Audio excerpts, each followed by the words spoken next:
Ja želim i bit ću potpuno odgovoran prema našim građanima. Vidite, to nam se dešavalo oduvek i internim aktima, pravilnicima, aktima o sistematizaciji bi takve stvari bile zabranjivane i bile su na različite načine, nezakonski. I niko ih se nije pridržavao. Niko ih se nije pridržavao zato što nam je ta navika ostala još iz 90. godina, a najšire zastupljena je bila posle 2000-ih. I kada neko govori o policajcima kao kriminalcima i o tome ko je učestvovao u kakvim krivičnim delima, samo želim da sve vas podsjetim, poštovani građani Srbije, i zato sam zahvalan ovima sa N1 što mi pruže priliku ponekada da im saopštim istinu u lice, iako je to razlog zbog čega me ne pozivaju na svoju televiziju, da građani ne bi mogli da čuju istinu koja je jasna i nedvosmislena. Dakle, nama su komandanti policijskih jedinica ubili predsednika vlade. Nisu oni učestvovali u trange frange nečemu. Komandanti policijskih jedinica, toliko su dobro vodili državu, blokaderi, da su komandanti policijskih jedinica ubili predsednika vlade. Nemojte da zaboravite da su pripadnici policijskih jedinica ubili načelnika beogradske policije, ovde, na kilometar odavde, na stepeništu Merkatora starog, gospodina Buhu, da vas podsjetim. I opet su učestvovali policajci u pripremi samog akta, ne u izvršenju.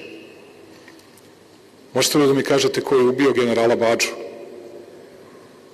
Dakle, i 90-ih i 2000-ih imali smo najteža krivična dela u kojima su učestvovao vrh policije i bio direktno isprezi sa najvišim oblicima kriminala.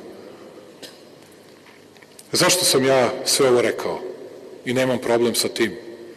I nemoguće je da sve stignete i nemoguće je da se uvek suprotstavite nečemu što ima ogromnu moć i što ima ogromnu snagu. Ja sam, uvaženi gospodine, 3 godine trpeo teror od pojedinih policijskih struktura koje ništa nisu rekle, osim što su iza leđa govorile napadajte Aleksandra, napadajte mu brata, osetljiv je, neće izdržati, kako kažu, pošto to imamo snimljeno, pući će, izgubit će živce, smenit ćemo ga pre nego što očekuje. 3 godine ste lagali o Jovanjici. 3 godine ste vodili kampanju protiv mene i moje porodice, kampanju laži, a da dan danas ne znam ni gde je Jovanjica, ni ko je Jovanjica, niti bilo šta drugo. Sve dok jedan od vaših novinara nije rekao da je to bila laž. Ali i u tome su učestvovali pojedini pripadnici policijskih struktura, kao i u mnogim drugim stvarima. Mislite li da je to uvek lako rešiti? Pa nije. Mislite li da će ovo da mi bude lako? Mislite li da je ovo naišlo na oduševljenje? Ovo je došlo iz tih godina u kojima su policajci živeli loše, gde su plate bile niske, i 90-ih i 2000-ih, gde su, sarađujući sa kriminalcima, i to pričamo o malom broju policajaca, 2, 3 ili 5%, ali ih je uvek bilo, dok je 95% časnih i poštenih, divnih policajaca. Policajaca koji se bore za normalan život svakog građanina ove zemlje.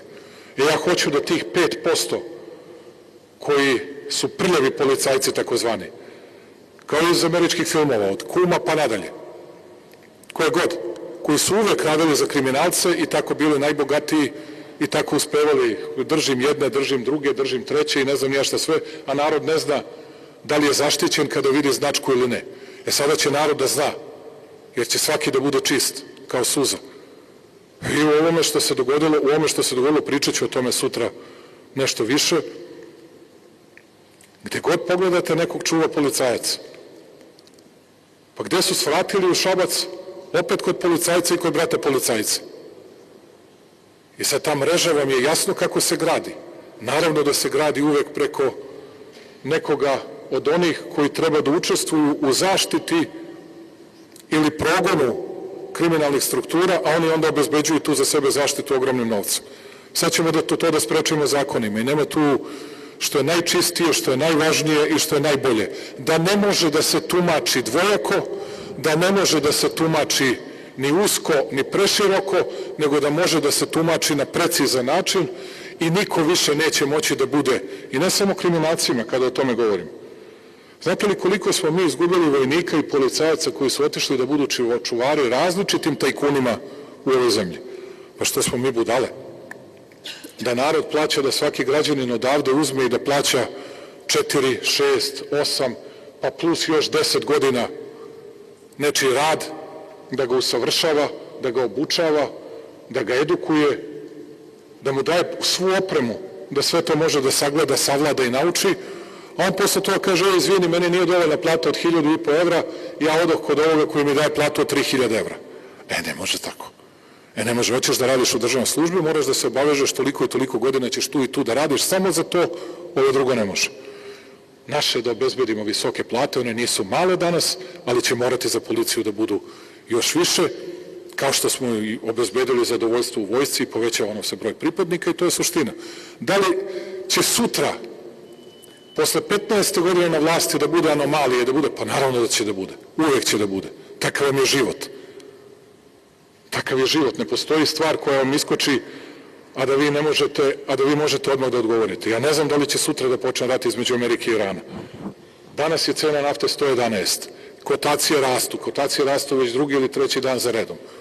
Kako ćemo da se izvučemo iz svega toga? 14 godina si na vlasti. Da, i u tih 14 godina imali od poplava, migracija, kovida, do svega drugog i uvek pronalazili najbolja rešenja da ih građani gotovo nisu ni osjećali. A to da li možete sve da promenite? Pa ne možete. Najviše bih voleo da mogu sebe češće da menjam i da sebi zameram što je moguće više, a nekad ne stignete ni to, prosto silom prilika sučeljavate se, suočavate sa bezbroj problema na dnevnom nivou.